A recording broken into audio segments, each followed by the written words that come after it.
الاهلي هل ياتي بالهدف الاول؟ سنشاهد في هذه المباراه. جول جول جول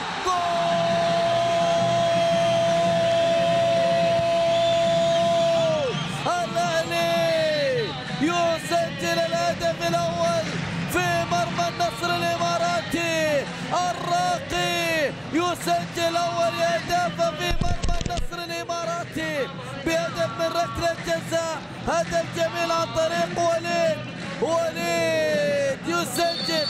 وليد يضع الاهلي في المقدمه في هذه المباراه مبكرا.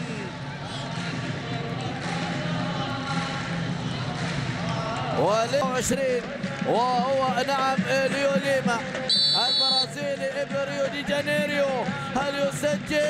هل يسجل الان؟ جول نصراوي ابن ريو دي جانيريو البرازيلي.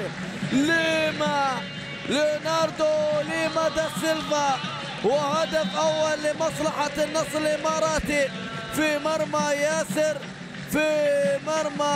ياسر لمسليم على طول. الكرة الماضية نصراوية الآن تعود، والنصر الذي يرغب في رأس المباراة. جول نصراوي يجرح ولا يداوي. راشد مال الله يتقدم للنصر بالهدف الثاني.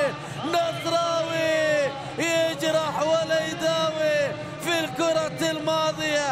حذاري الأهلي، حذاري من لهيبي وأنصاري. هذا النصراوي الذي أتى من أجل 3 نقاط، الذي أتى من أجل مباراة اعتبار ورد اعتبار وهدف براسية بالفعل جميلة للغاية.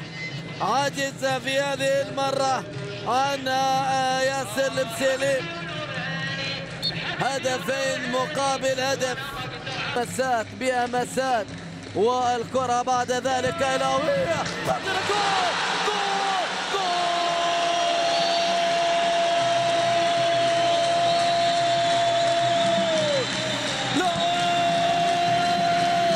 لاعب رهيب أهلاوي عجيب غريب. هكذا الأهلاوي يجرح ولا يداوي، هكذا تيسير، هكذا اللاعب الذهبي. يا ولد يا لعيب يا فنان يا على الكرة الماضية. الأهلي يا ناس، الأهلي بقدم من الماس عن طريق تيسير الجاسم يسجل هدف التعديل. جول